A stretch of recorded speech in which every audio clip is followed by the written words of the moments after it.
I want to play a barbarian as raised by giants, especially the giant version barbarian. Sure. And they just treat him like a pet. You know, you had your bed that, you know, just like you didn't have a room, you just had the towel on the ground. Animal bed, yeah, in the corner. I mean, they love you, they take care of you, but you're so little and cute. And I'm gonna call him George, and I love it when he gets angry. And that's the source of your rage.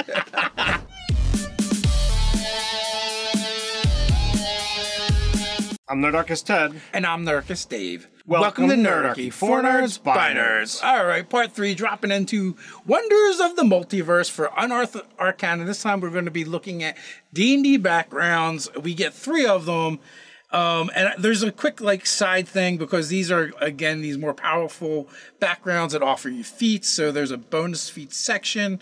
If the DM decides to allow any of the backgrounds in the section, all characters in the campaign gain access to bonus feat. If you select one of the backgrounds, you gain the bonus feat specified in that background. And if you don't take one of these backgrounds, you can either choose one from the list below if you get a regular background, and you've got Scion of Elemental Air, Earth, Fire, Water, or Skilled or Tough.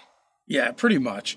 So you're going to have access to those. Basically, if you're using these, you're playing in a more powerful game, and everyone needs to power up. And I think that's a lesson they learned from the Heroes of Krynn, and they kind of switched that around. All right, so before we dive into, the specific content of this particular UA of the backgrounds, if you like these videos, others like it, as well as all the awesome content you can find over at nerdarchy.com, why not come check us out on Patreon and throw us some love over there. Articles like Take a Break with a 5e D&D Vacation.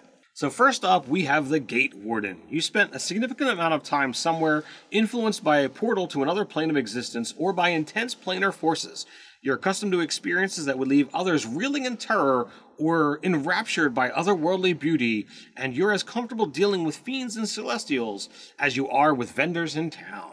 All right, so you get a couple skills, as always, persuasion and survival. You're going to get 2 languages of your choice between abyssal, celestial, or infernal. Well, it's not a choice between those. They just recommend those. So it's saying, here's some here's some crazier languages that you can take that are usually uncommon. 2 languages of your choice, but one of these, 1 or 2 of these are recommended. You're going to get some cool, interesting equipment, like a ring of keys to unknown locks, which, to me, I throw that kind of stuff and I'm like, all right, that's going to come up in adventure sometime. Yeah, you get the blank book, ink, and pen or quill, a bottle of black ink, a set of travel. So the normal stuff, 10 gold pieces. I see the book is almost like a sign-in book for people that are coming from other places. Sure. So the features is where we're going to get into a little bit of a power upgrade. So planar infusion, living someplace steeped in the energy of the planes. You gain the Scion of the Outer Planes feat, presented later in this document. In addition, you know where to find free, modest lodging and food in the community you grew up in. So you get a very specific benefit, and then you're also going to get access to that feat. So I think the way that they're doing this here, I actually like better, because before, with the more powerful backgrounds, it's your feature is you gain this feat, or you gain this, powerful ability, but they didn't include the other, role-play kind of thing. Yeah. So here's the first time that we're seeing you get them both, but they're saying, if you're using these in a campaign, for those who aren't getting one of these things, go ahead and supplant it with one of these extra feats. So I'm digging the direction, and it seems like they're taking the feedback into an account. Yeah, so you're also going to get a list of personality traits to choose from or pick as well. And then the cool thing is you get Gate Warden trinkets. And I love these trinkets. I adore all the time that you got these interesting things of a feather that glows brightly, or a ring that's made from chain link that once you put it on, it's really hard to take off. 2 lodestone spheres that chime when they attract each other. These are cool things that I think as a finding them as treasure could be something that's a little mini magic item that I adore. Yeah, the trinkets are a lot of fun. So next up, we have a giant foundling. Though you aren't a giant, you grew up among giants. Maybe you were an orphan taken in by a sympathetic family of stone giants who raised you as one of your own, or perhaps you lived in a long-lost pocket of the world surrounded by giants and fearsome behemoths or hulking dinosaurs. Something about your environment, perhaps the food or water that sustained you through childhood, elemental magic inherent in the site of your home, or some verdant blessing of growth placed upon you, ensured that you grew up to a remarkable size. With the aid of this magic, you have learned how to embody the titanic might of giants. You are used to moving through a world much bigger than you, and that is reflected in your skills, attitude, and perspective on life. Intimidation and survival, your skills, languages, any two. And then, equipment, pretty much standard fare, nothing too crazy here. You've got a random roll chart that talks about, what your foundling origin is. So, whether you were a child abandoned or lost in a jungle, or, rescued by a family of stone giants, or, maybe it was just nomadic giants who just picked you up and carried you away. Or maybe there was a giant war, crushed your farm, and one of the soldiers felt bad. So, you're going to gain the feature Strike of the Giants. It's a feat that's presented later in the chapter. And then you've got, your personality traits as well. Now, on this one, they did not take your heed, and that's all. All you get is the feat. I mean, The feats are kind of cool. Again, power creep, but you're going to get your traits that you can choose from. See, this is where I'm really confused about this UA and what product are they going for, right? Sure. Because we've got all this planar stuff. Okay, makes sense. They're going to do Planescape or Sigil or, link it to Spelljammer somehow. But then there's this random giant stuff thrown in as well. So are they working on two products at once here? Is it all part of the same product? I'm so confused. So next up we have Planar Philosopher. You subscribe to a distinct philosophy that seeks to understand the nature of the planes or some hidden truth of the multiverse. You draw strength from your conviction and perhaps a network of like-minded believers. In your travels, you seek to deepen the depths of your understanding and spread your philosophy. Arcana Persuasion, 2 languages, and then the most weird thing that you get is a pouch of 10 gold pieces comprised of coins from different worlds and planes. So I kind of like this. This is something that is like, you put up a coin that normally people are like, oh, I've got money and you just pay, but it could be something like, well, to a collector, well, it's a gold piece to you. Yeah. It could be something interesting, and you might be able to barter and exchange that for something bigger or grander. And you only have 10 of them, but hey, why not? See, I was thinking a different direction. They always keep finding their way back to you. Even when you spend them. And then when you gain new gold and you're not thinking about it, you reach in your pouch and you pull out these 10 gold coins. You don't re-get them. It's just they replace gold that you've already have or coins that you already have, but they keep showing up forever in your pouch. I mean, that could be kind of cool. And that's one of the things that I adore about these things is there's so many different ways to kind of twist and use the starting equipment for interesting backgrounds. So your feature is Conviction. You gain the Scion of the Outer Planes, presented in this document. In addition, members of the organization provide you with free, modest lodging and food at any of their holdings or their homes of other faction members. So depending on how prevalent this organization is in your game, you're going to be able to take advantage of it.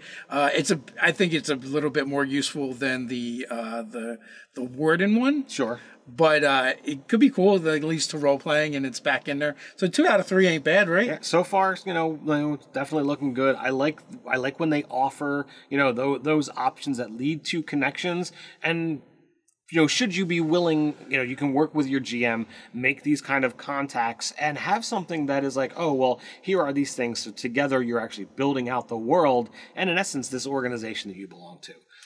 As always, you're going to get the personality traits. And there's always fun things, but they included with this one, more of the philosopher trinkets, which I dig. A locket with a picture of my mentor and an inscription that I can't read. I love things like, they're like, well, what do I have to do to be able to figure out what this actually says? A torn parchment with half a rebus puzzle painted on it, a bracelet of twisted razor vine stems, or a smooth river stone covered in tiny carved holy symbols. These are fun things that you can just have that could possibly be a link to a quest or something, going on later. I love trinkets.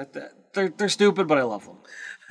I'm gonna play a giant foundling, but it's gonna be more like raised by wolves. Like I want to play a barbarian as raised by giants, especially the giant version barbarian. Sure. And they just treat him like a pet.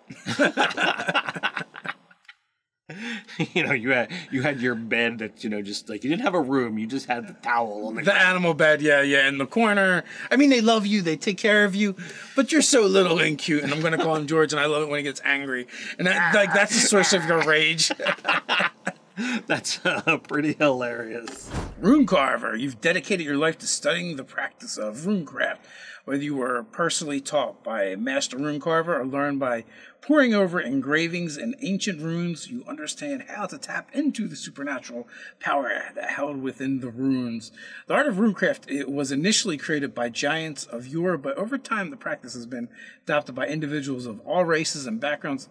As such, though giant runes are the most common, many rune carvers incorporate symbols from their native languages into the craft. So for proficiencies, you're going to get history and perception. Languages, you get giant and one other of your choice. And then you're going to get some, standard equipment, artisan tools, a small knife, a whetstone, clothes, and coins. So nothing special. So it's kind of weird, though, that you don't actually get the tool proficiency. Like, that background is typically where that would go. Yeah. It's a background. It should be in here. I don't know that you get the tools from the actual feat. So it should come from someplace. I agree. Usually when you get a set of tools, it comes with the tool proficiency. So I don't know how that works. But Roon Styles, each rune carver has a unique style and preferred medium for creating runes.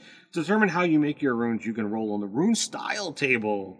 You can inscribe your rune with fine metal tools. You can whittle wood. You engrave runes into glass beads. You stitch your runes into hems of clothing, so on and so forth.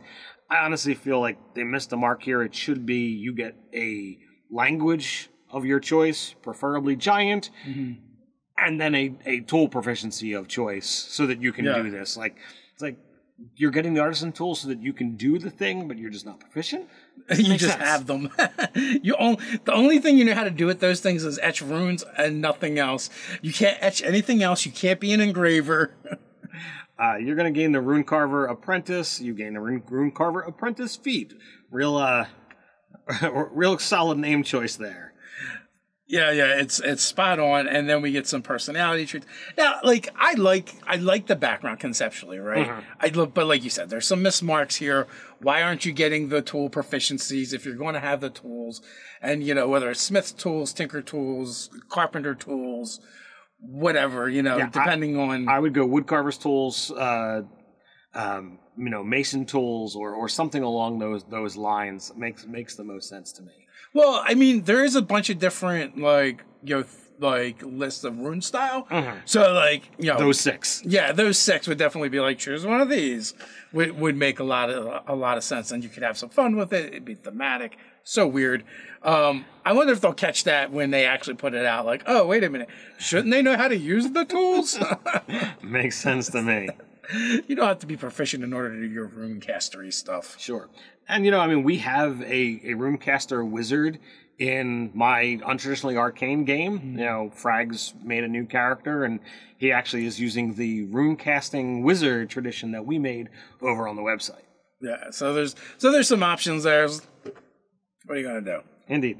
Speaking of pets, if you're looking for some new pets to add into your game, why not check out Chimes of Discordia Fantastical Mounts? A resource for 5th edition game masters and players alike with 5 new unique mounts ready for your game from our very own Chimes of Discordia campaign setting. Inside you'll find information and rules for these creatures with regards to trade goods, training, and adding flavor to your campaign world. There's even multiple versions of the different mounts we introduce. Perhaps you even find your druids assuming the guise of a Dranther or a Kangaram in your game.